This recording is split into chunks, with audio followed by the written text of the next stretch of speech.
Governance is everything. Okay, all right. You point made. Election winner is not everything. Let's listen to Chirag Parkhi. Alliance है।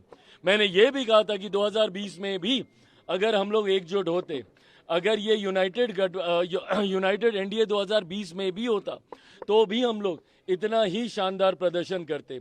पर आज एक तरफ जहां United NDA की ताकत देखने को मिली तो वहीं राजद जो पिछले 5 साल से अहंकार की पार्टी बना हुआ था, और अहंकार की परिकाष्ठा देखिए कि अभी जनादेश आया नहीं है और 18 तारीख को हम शपथ लेंगे। जनादेश को भी पार करते हुए महत्वाकांक्षाएं जब आपका अहंकार का रूप ले लेती हैं तो परिणाम यही होता है। ऐसे में जो लोग समझ रहे थे इतने समय से कि सबसे बड़ी पार्टी वो है, मैंने उस वक्त भी कहा था कि अगर कोई मुझ पे ये इल्ज़ाम लगाता है कि मेरी वजह से जदयू हारी तो जीता कौन?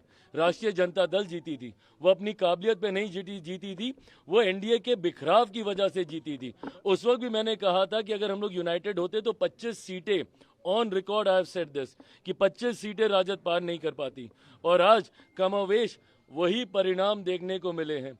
तो जहां जंगल राज वालों को आज पता चला कि बिहार की जनता में वो कहां खड़े होते हैं, तो वहीं बिहार की जनता ने जिस तरीके से एनडीए और तमाम हमारे प्रत्याशियों को सराखों पे उठाने का काम किया, उसके लिए मैं बिहार की जनता का धन्यवाद करता हूं, मेरे प्रधानमंत्री जी का धन्यवाद करता हूं, मुख्यमंत्री नीतीश कुमार जी का धन्यवाद करता हूं, और एनडीए के तमाम घटक दल जिस एकजुटता के साथ मांझी जी, उपेंद्र कुशवाहा जी, हम लोगों ने मिलकर चुनाव लड़ा है, ये एकता की ताकत को बिहार की जनता ने सराखों पे बिठाने का काम किया। मुख्यमंत्री कौन? कई लोग आपको अंडरएस्टिमेट कर रहे थे, कई पॉलिटिकल पंडित कह रहे थे कि 10 सीट जीतेंगे चिराग तो काफी होगा। देखिए, जो लोग मुझे और मेरी पार्टी को, और मैंने हमेशा इस बात को सहज स्वीकार किया है कि मुझे कई बार ना एग्जिट पोल में मुझे ज्यादा दिखाया जाता है, और ये मेरा 2014 का से मेरा अनुभव है। 14 में जब 6 सीटें जीते तब भी मुझे 2 दिखाई जा रही थी, 19 में जब 6 की 6 जीते तब भी 2 दिखाई जा रही थी, और 24 में जब 5 की 5 जीता तब भी मात्र 1 सीट दिखाई जा रही थी। तो ऐसे में इस बार भी बिना एग्जिट पोल पे कोई भी उंगली उठाए हुए, क्योंकि वो अपना सर्वे करते हैं, बट मेरा विश्वास मेरी मेहनत पर है, ना किसी के सर्वे पर। मैं शुरू से मैं कॉन्फिडेंट था कि हम लोग का प्रदर्शन अच्छा रहेगा। मैंने स्ट्राइक रेट को लेकर भी काफ़ी ताने सुने हैं, बट गठबंधन का स्ट्राइक रेट खूबसूरत रहा है, ये भी मेरा विश्वास डे 1 से रहा था। तो मुझे लगता है कि जिन लोगों ने कम आंकने की गलती की, मुझे लगता है कहीं ना कहीं उनको जवाब जनता ने दिया। मुख्यमंत्री नीतीश कुमार जी एक बार फिर से मुख्यमंत्री बनेंगे, ये मेरा पूरा विश्वास है।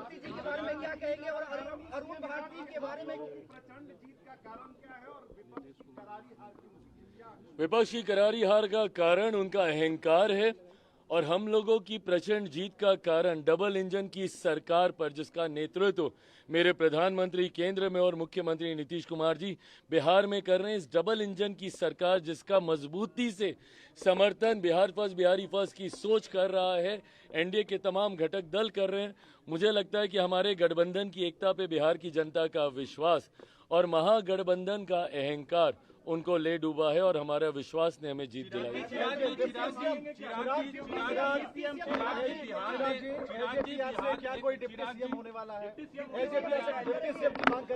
ये सारी बातें मैं पुनः कहूंगा। मैंने हमेशा गठबंधन की मर्यादाओं का पालन किया है, और मैंने हमेशा कहा था कि जब सही समय आएगा ये बातें हम लोग गठबंधन के मंच पर रखेंगे।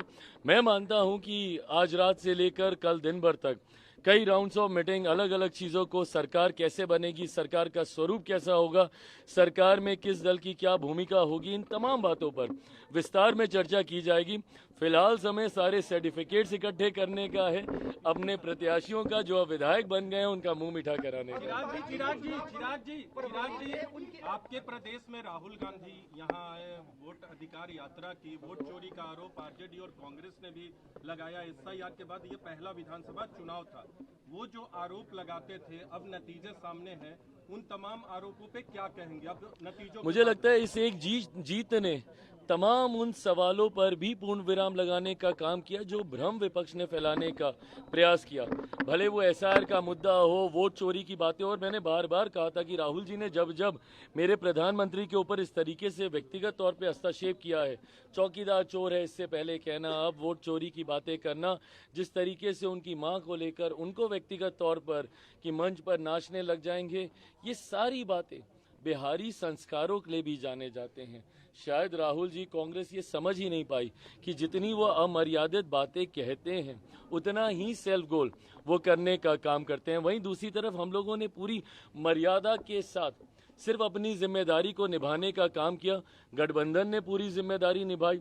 आई कांट थैंक मेरी पार्टी के नेताओं को मैं जितना धन्यवाद दूं, जिस तरीके से हमारे तमाम प्रत्याशियों ने अपना कैंपेन चलाया, जिस तरीके से हमारे प्रदेश के प्रभारी जिनको संगठन और चुनाव दोनों की जिम्मेदारी दी गई, अरुण भारती जी की भूमिका रही, जिस तरीके से हमारे तमाम प्रकोष्ठों के नेताओं की जिम्मेदारी रही, जिन्होंने हमारे कार्यक्रम से लेकर अशरफ जी हैं, वेद प्रकाश पांडे जी हैं, यहाँ पर हमारे तमाम प्रवक्ता साथी हैं, राजेश जी हैं, जिन्होंने मीडिया से लेकर संगठन से लेकर चुनाव की रणनीति से लेकर, और हमारे तमाम साथी जिसमें मेजॉरिटी में सब चुनाव लड़ रहे थे। हमारे प्रदेश अध्यक्ष चुनाव जीते हैं गोविंदगंज से, राजू तिवारी जी, जिस तरीके से हमारे प्रधान महासचिव संजय पासवान जी बकरी से, जिस तरीके से ब्रह्मपुर से हुलास जी, जितने भी संगठन के साथियों ने भी चुनाव लड़ा और पार्टी की और गठबंधन के भीतर जो तालमेल रहा, मुझे लगता है इसने प्रचंड जीत की ओर हम लोग को अग्रसर किया। चिराग जी, एक सवाल व्यक्तिगत तौर पे है, आपके पिताजी के निधन के बाद ये पहले खाता भी नहीं खोल पाए और कह रहे थे कि मैं राजनीति से संन्यास ले लूंगा अगर जेडीयू 25 सीट से ज्यादा आती है तो वो अपनी बातों पे खरा उतरे। बहरहाल यह फैसला उनको लेना है। मैं किसी के हार पे नहीं, अपने गठबंधन की जीत पे खुश हूँ और मैं मानता हूँ कि हम सब पे जो विश्वास बिहार की जनता ने जताया है, अब ये बड़ी जिम्मेदारी है और उसको निभाने का अब ये समय है। आपसे एक सवाल है, 2005 के बाद एलजेपी की सबसे बड़ी जीत है विधानसभा चुनाव में। आपके पिताजी के निधन के बाद ये विधानसभा चुनाव में सबसे बड़ी जीत है। कैसा पर्सनल फीलिंग है अभी आज? मैं ये मानता हूँ कि मेरे पिता जहाँ कहीं होंगे बहुत खुश होंगे। उन्होंने आज से ठीक 20 साल पहले अपनी मेहनत से, अपने परिश्रम से पार्टी को नई ऊंचाइयों तक लेकर गए थे।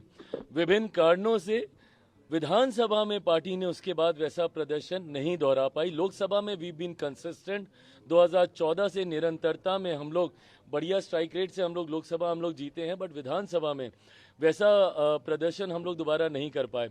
आज मैं मानता हूं कि मेरे पिता जहां कहीं होंगे खुश होंगे, अपने पार्टी के कार्यकर्ताओं को आशीर्वाद दे रहे होंगे और जो मेहनत हम सब ने की है उस पर जरूर वो हम सब पे प्रसन्न होंगे। 25 से 30 तो नीतीश कुमार, लेकिन 30 से 35 क्या चिराग होंगे? 30 से 35 से पहले एक बार फिर से 29 में मेरे प्रधानमंत्री नरेंद्र मोदी जी को चौथी बार देश का प्रधानमंत्री बनाना है। वो बड़ा पड़ाव है, उसको पार करके 30 के रण में उतरेंगे। बहुत बहुत धन्यवाद। Thank you.